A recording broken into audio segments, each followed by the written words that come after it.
Bon après-midi à tous depuis les États-Unis, du hub régional des médias pour l'Afrique du département d'État. Je souhaite la bienvenue à nos participants connectés à travers le continent et je vous remercie tous de nous rejoindre aujourd'hui. Nous sommes très heureux d'être rejoints par le département d'État des États-Unis, le nouveau conseiller principal pour l'Afrique, Massad Boulos, et la secrétaire adjointe pour les affaires africaines, Karina Sanders, qui nous rejoignent tous deux depuis Washington, D.C. Le conseiller principal Boulos passera en revue son voyage du 2 au 9 avril en RDC, au Kenya, en Ouganda et au Rwanda. La discussion inclura les efforts pour une paix durable dans l'Est de la RDC et mettra en lumière les opportunités d'investissement du secteur privé américain en Afrique. Veuillez noter que sur votre application Zoom, vous pouvez choisir entre un flux uniquement en anglais et un flux audio uniquement en français en utilisant l'onglet Interprétation.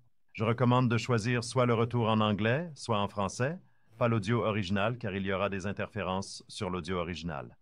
Nous commencerons le briefing d'aujourd'hui par les remarques d'ouverture de la secrétaire adjointe pour les affaires africaines Karina Sanders, puis du conseiller principal Boulos. Et ensuite, nous passerons à vos questions. Nous essaierons de répondre à autant de vos questions que possible pendant le briefing. Donc, sur ce, je vais passer la parole à Das Sanders pour ses remarques d'ouverture, suivies des remarques d'ouverture du conseiller principal. Bonjour Johan, bonjour à tous. Merci beaucoup pour cette opportunité d'être ici avec vous aujourd'hui.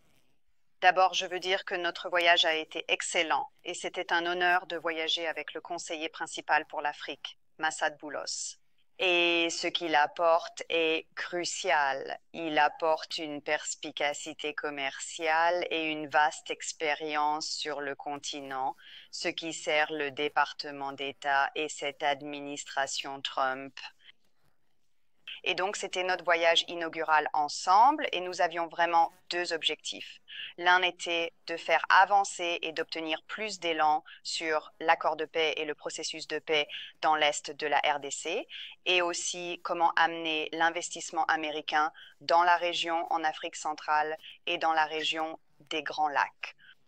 Ce sont deux priorités extrêmement importantes pour l'administration Trump en Afrique et je suis heureux de vous dire que nous avons fait de grands progrès sur les deux. Je vais maintenant passer la parole au conseiller principal Boulos pour quelques détails supplémentaires et un petit compte-rendu sur nos 4 étapes sur le continent. Merci beaucoup. Merci, Corina. Ce fut un voyage très productif et je suis reconnaissant envers tous les pays et dirigeants qui nous ont accueillis.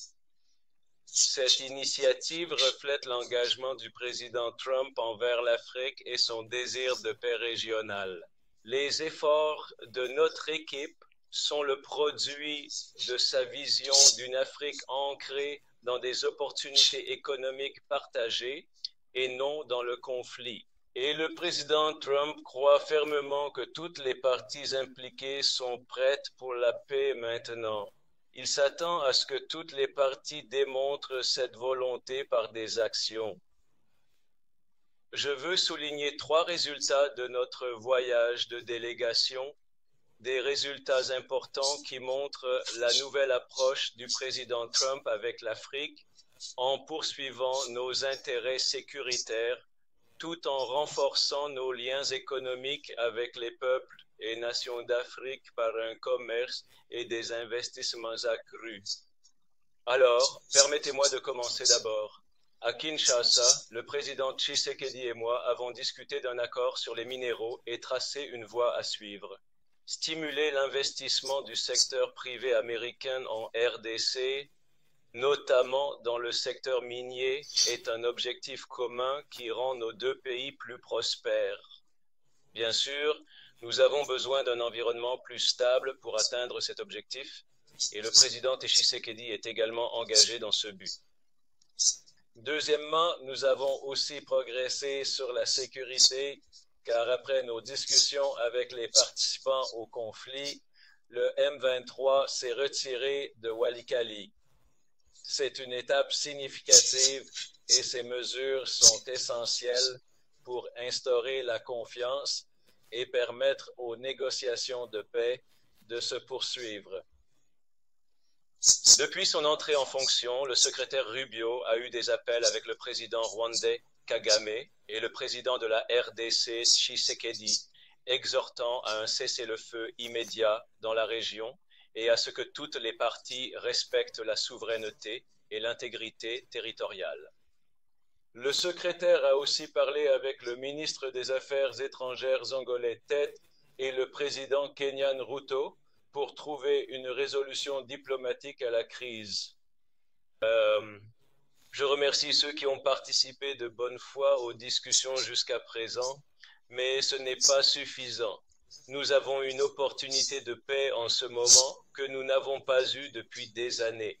J'espère voir les parties concernées prendre des mesures plus audacieuses pour concrétiser cela. Je réitérerai également notre position selon laquelle le Rwanda doit cesser tout soutien militaire au M23 et retirer toutes les troupes rwandaises du territoire de la RDC. Je suis confiant que les parties concernées trouveront un moyen de le faire rapidement. Et enfin, nous avons pu finaliser le transfert sous la garde des États-Unis des citoyens américains qui ont été détenus par la République démocratique du Congo en lien avec les événements du 19 mai 2024. Merci. Très bien. Merci beaucoup, conseiller principal Bellows et Da Sanders. Nous allons maintenant commencer la séance de questions-réponses d'aujourd'hui à l'intention des journalistes présents.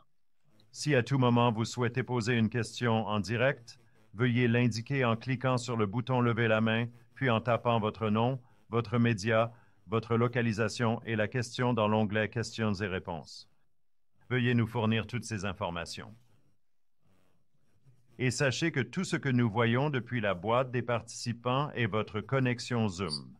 Cela ne nous dit donc pas qui vous êtes, votre affiliation journalistique, où vous êtes, etc. Soyez aimables et tapez une question dans la boîte de questions et réponses avec votre identité complète et votre affiliation médiatique. Pour ceux qui écoutent en français, vous pouvez taper vos questions en français dans la boîte de questions et réponses. Et nous vous demandons de vous limiter à une seule question. La question doit être liée au sujet du briefing d'aujourd'hui, qui est le voyage du conseiller principal Bellows en Afrique et les objectifs de ce voyage. Pour notre première question, j'aimerais m'adresser à M. Moses Gahigi de l'AFP et du journal East African au Rwanda. La question est: Washington envisage-t-il de soutenir Kinshasa pour mettre fin au conflit? Et si oui, quel type de soutien? Conseiller principal ci-dessous. Les États-Unis envisageront tous les outils diplomatiques et économiques pour promouvoir la paix. Il est dans l'intérêt de tous de promouvoir la paix et d'assurer la stabilité dans la région. Ce conflit dure depuis trop longtemps. Cela fait plus de 3 décennies et il est temps d'y mettre fin. Les États-Unis ont de nombreux outils qu'ils peuvent utiliser si nécessaire.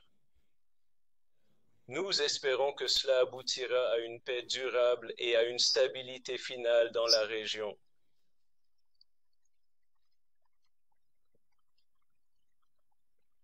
D'accord. Merci beaucoup, conseiller principal. Alors, nous avons une question du Sénégal ensuite. Madame Monica Pontuk de l'Associated Press. Et la question est: êtes-vous préoccupé par le fait que les pays africains se tournent davantage vers la Chine ou la Russie? Et comment les États-Unis prévoient-ils de contrer l'influence de la Chine et de la Russie en Afrique? Bien sûr. Merci beaucoup, conseiller principal. Ce que j'aimerais dire, c'est d'abord, merci pour la question. Deuxièmement, je voudrais juste dire que, vous savez, ce n'est pas vraiment le but de cette interview particulière aujourd'hui, et je ne veux pas entrer dans les détails sur le rôle de la Chine en Afrique. Mais ce que je veux vous dire est crucial.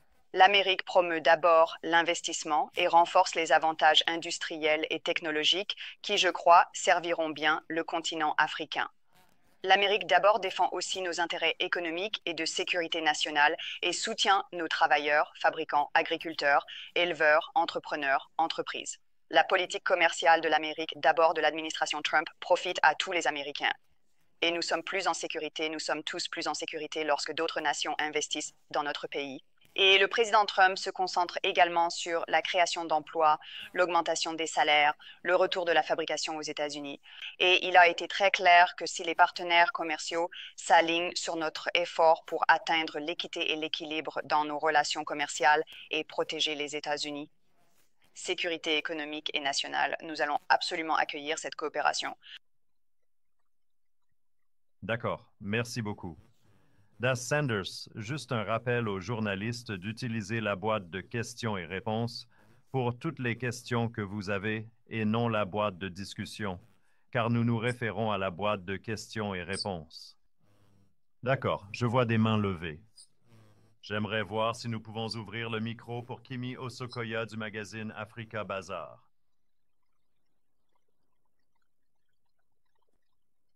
Bonjour, vous m'entendez? Oui. Merci beaucoup d'avoir pris ma question.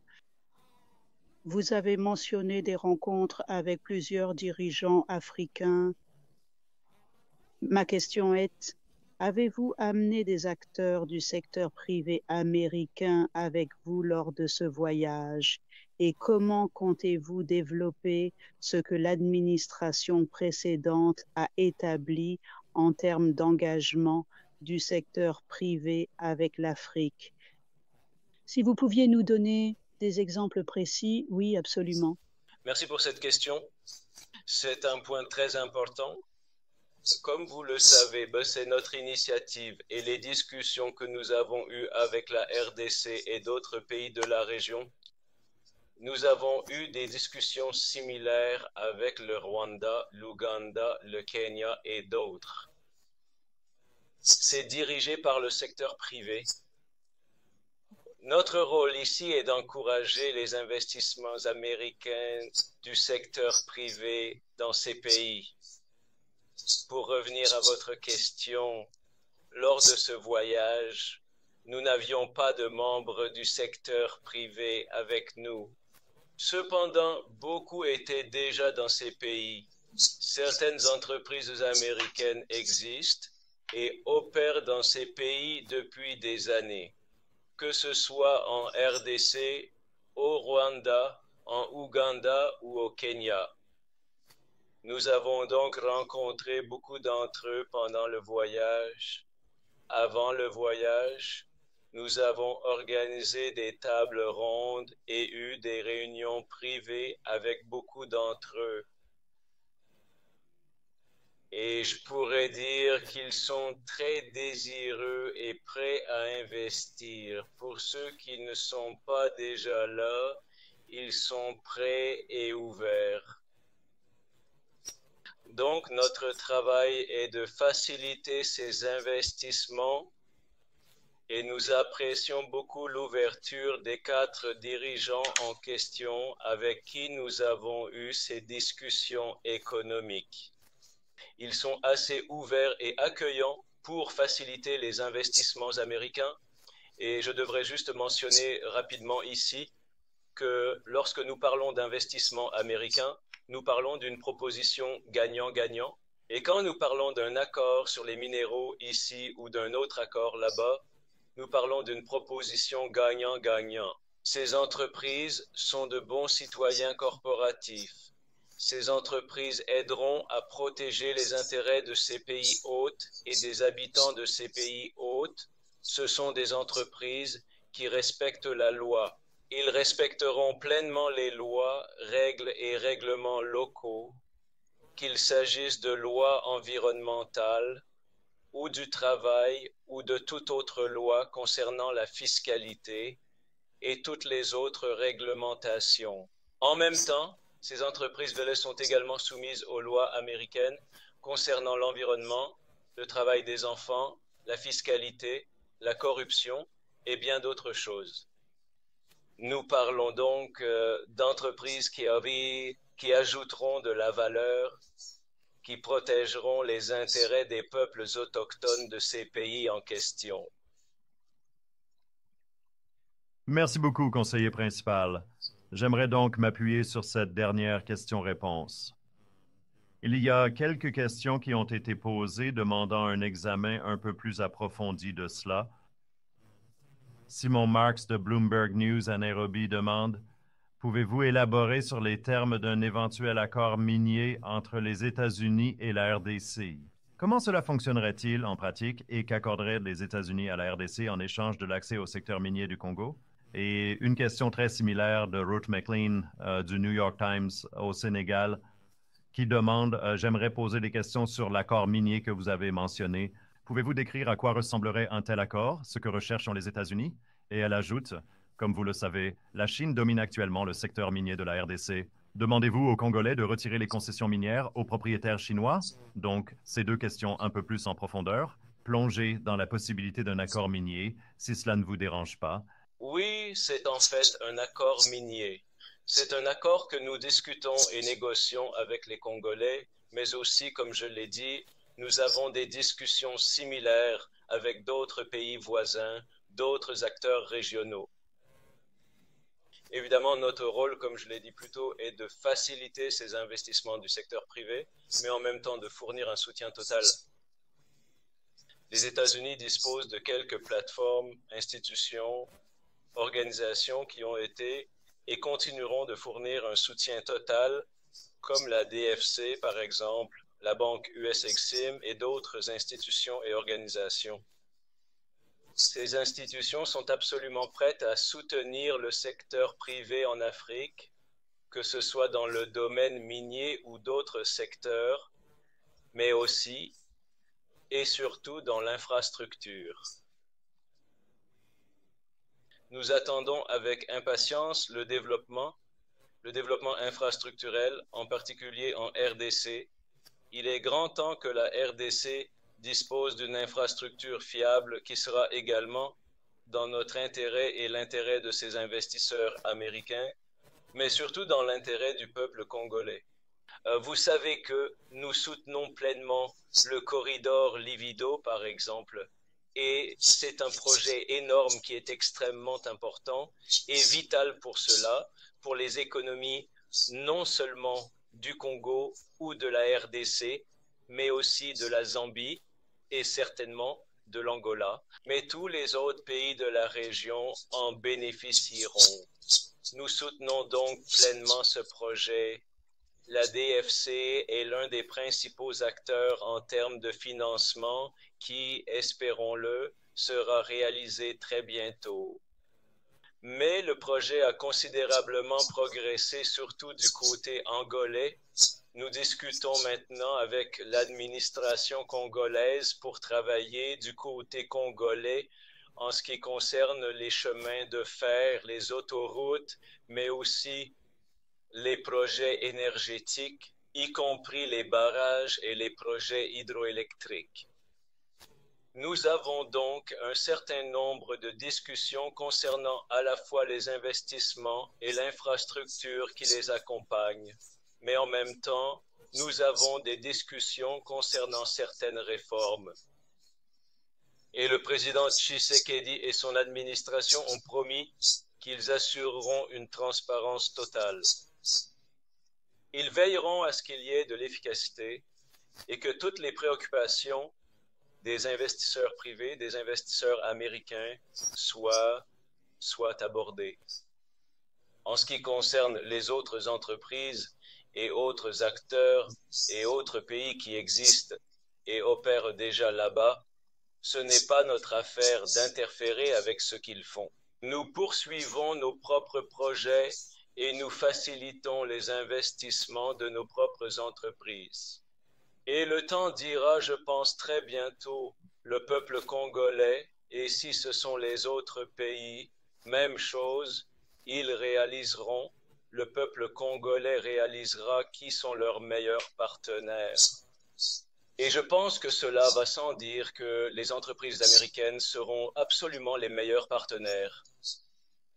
Et nous avons insisté sur un point que tout ce que les États-Unis feront en termes d'investissement du secteur privé et de soutien gouvernemental, ce sera absolument une proposition gagnant-gagnant dans tous les cas. Merci beaucoup, conseiller principal.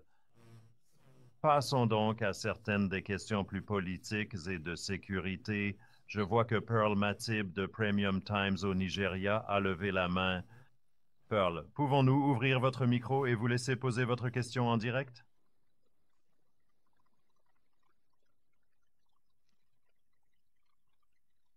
Merci beaucoup, Johan. C'est bon de vous parler à nouveau. Bonne année 2025. Ayant discuté avec vous un peu, conseiller principal Boulot et Karina, s'il vous plaît, merci beaucoup pour votre disponibilité. Je l'apprécie vraiment. J'ai suivi de très près votre voyage, donc je suis très excitée que vous fassiez ce briefing aujourd'hui. Ma question est la suivante. Ou à la lumière du retrait des forces régionales de l'EAC et de la SADC de la RDC, comment l'administration Trump prévoit-elle de combler le vide sécuritaire, surtout avec les défis de la MONUSCO que la MONUSCO a rencontrés et l'ISIS RDC qui intensifie sa présence? Je sais que j'ai beaucoup de questions, mais si vous pouvez aussi me faire savoir s'il est possible pour moi de vous les envoyer hors ligne pour mes questions supplémentaires. Je veux respecter le temps des autres journalistes. Merci beaucoup. Merci. Peur, c'est une question très importante et vous avez souligné quelques questions clés ici. La MONUSCO et les autres efforts régionaux. C'est Sadiq. Bien, permettez-moi d'abord de clarifier quelque chose. La position des États-Unis a été et continuera d'être très très claire à ce sujet. La position des États-Unis est que le M23 doit déposer les armes et les forces rwandaises doivent se retirer de la RDC. C'est notre position et elle est très claire. Nous l'avons rendue très claire et nous continuerons à pousser dans cette direction. Maintenant, cela dit, nous savons tous que cela ne peut être résolu que pacifiquement. Cela ne peut pas être gagné et ne peut pas être conclu par la force. Cela doit être résolu par le dialogue et pacifiquement. Je peux aussi dire que nous avons récemment vu de très bons progrès. Il y a eu des gestes de bonne foi et de bonne volonté sur le terrain.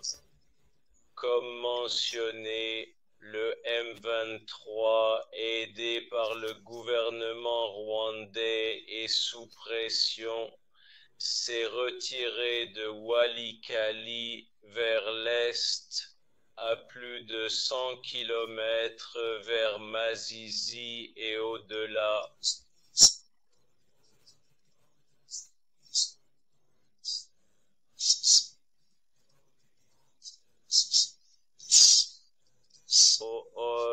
Ce mouvement a permis à notre entreprise américaine Alphamine de rouvrir.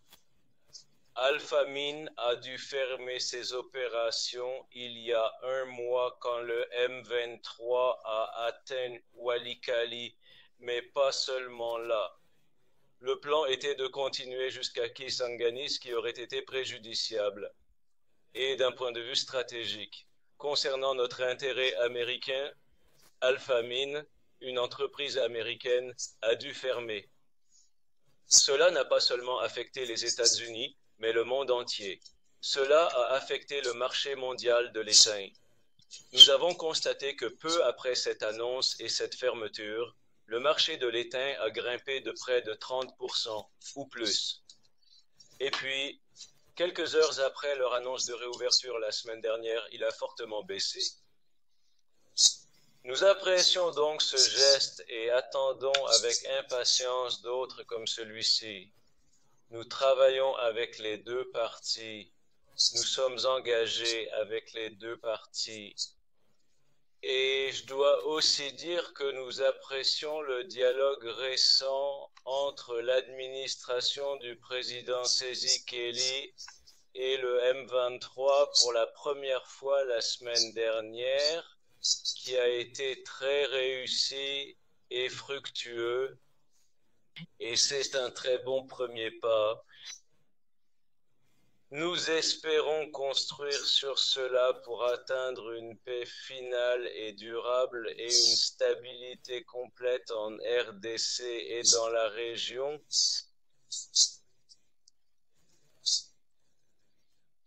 Mais concernant la CAE, la SADC et l'Union africaine, nous apprécions grandement leurs efforts. Ils ont essayé et fait de leur mieux pendant très longtemps, pendant de nombreuses années, et nous apprécions beaucoup ce qu'ils ont fait et nous continuons à encourager ces initiatives.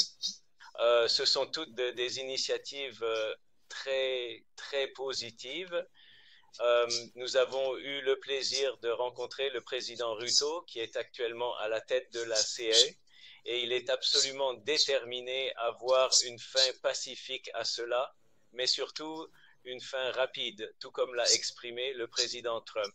Et j'ai dit plus tôt dans ma déclaration d'ouverture, nous espérons et attendons que cela se termine très, très rapidement. Karina, aimeriez-vous?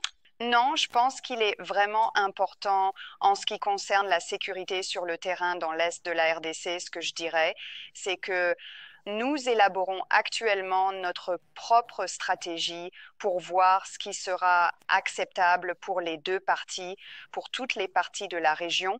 Et donc, c'est en cours. Et nous vous en dirons plus quand nous pourrons. Merci beaucoup à nos panélistes et je vous remercie, conseiller principal Boulos, d'avoir abordé l'Union africaine car c'était le sujet d'une question de M. Mohamed Tawakil du réseau média Al Jazeera basé en Éthiopie. Mais je pense que vous avez très bien répondu.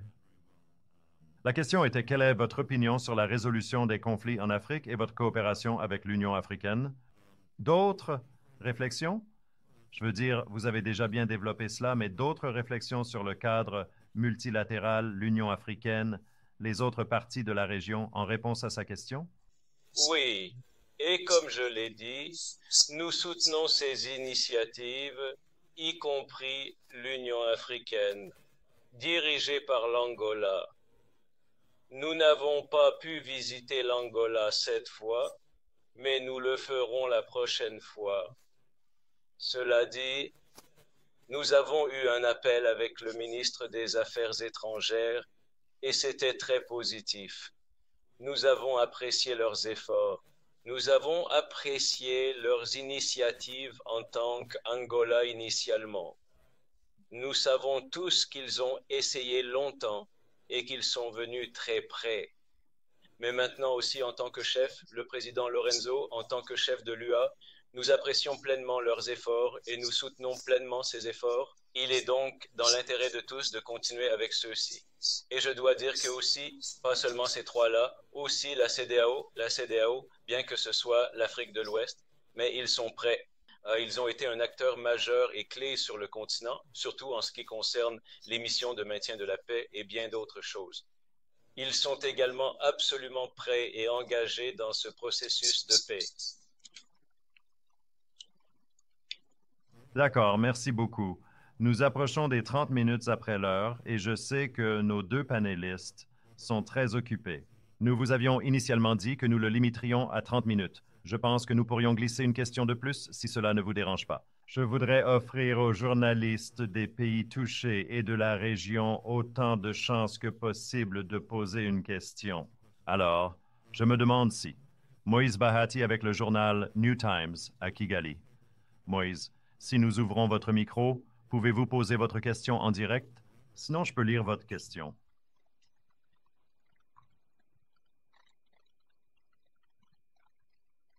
Voyons voir. Je pense que pour gagner du temps, je suis. Êtes-vous sûr? Êtes-vous en ligne? Moise. Je pense que pour gagner du temps...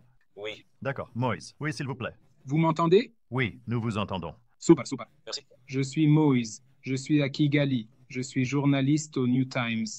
Je voulais poser une question sur la visite du conseiller principal Bulos au Rwanda et ses discussions avec le président Paul Kagame.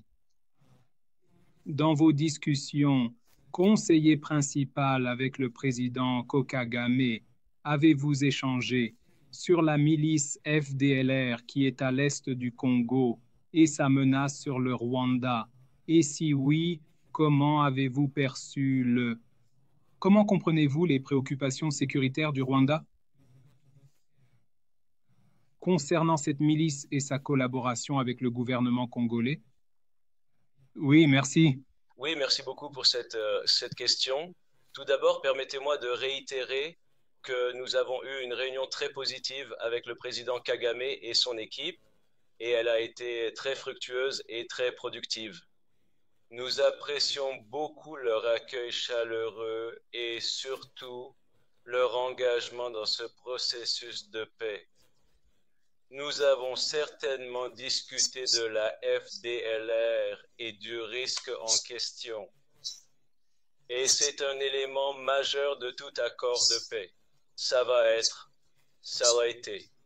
Si vous regardez toutes les initiatives de paix, je veux dire, c'est l'élément clé du côté rwandais. Et c'est une partie intégrante de tout futur accord de paix ou initiative de paix.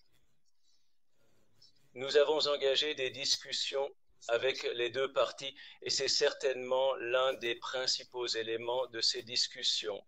Et il y a des solutions. Nous ne réinventons pas la roue ici.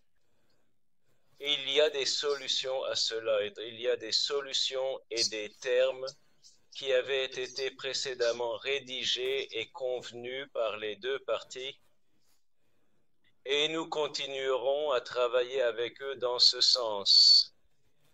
Mais à la fin, nous voulons nous assurer, comme je l'ai indiqué même lors de ma conférence de presse à Kigali, que notre rôle et notre engagement sont d'assurer la souveraineté et l'intégrité territoriale de tous les pays concernés, pas seulement d'un ou deux, mais de tous ceux qui sont impliqués. Donc, nous restons engagés à soutenir ces initiatives et ces efforts. Et à la fin de la journée, tout le monde doit être à l'aise. Tout le monde doit se sentir à l'aise avec ces termes et ils doivent se sentir en sécurité face à de telles menaces, qu'elles soient réelles ou perçues ou à toute menace future.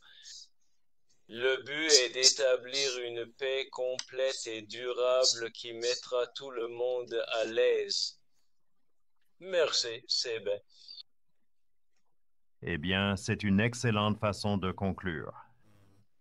Merci beaucoup à nos panélistes et au conseiller principal Bellows et Da Sanders. Je suis sûr que vous vous joindrez à moi pour remercier les nombreux journalistes qui ont assisté aujourd'hui et leur souhaiter bonne chance dans leur travail. Avez-vous des remarques finales? Je sais que nous vous avons déjà retenu très, très longtemps. Je veux juste vous remercier tous beaucoup. Nous l'apprécions vraiment. Nous avons apprécié le très bon niveau de participation à cette conférence et nous attendons avec impatience d'autres à l'avenir. Corina? Absolument. Ça a été un plaisir aujourd'hui. Merci. C'est le début, ce n'est pas la fin. Et nous avons hâte de vous entendre à l'avenir. Et j'ai hâte de continuer mon travail et notre travail avec le conseiller principal, Boulos. Merci beaucoup, Johan. D'accord. C'est un travail très important, en effet. Merci beaucoup à nos panélistes. Donc, un enregistrement et une transcription du briefing d'aujourd'hui seront distribués aux journalistes participants dès que nous pourrons les produire. Si vous avez des questions sur le briefing d'aujourd'hui ou des suivis, vous pouvez nous contacter au Hub Média Régional Afrique à afmediahubstate.gov. Aussi, s'il vous plaît, aux journalistes, si vous publiez des articles ou diffusez des rapports du briefing d'aujourd'hui, veuillez partager un lien avec nous à la même adresse email que je viens de vous donner. Nous aimons savoir que nous avons un impact et nous aimons voir la couverture que nous générons, surtout dans la région de l'Afrique. En conclusion, je voudrais inviter tout le monde à nous suivre sur Twitter à notre compte #Frika Media Hub. Merci beaucoup à tout le monde aujourd'hui. Merci. Merci.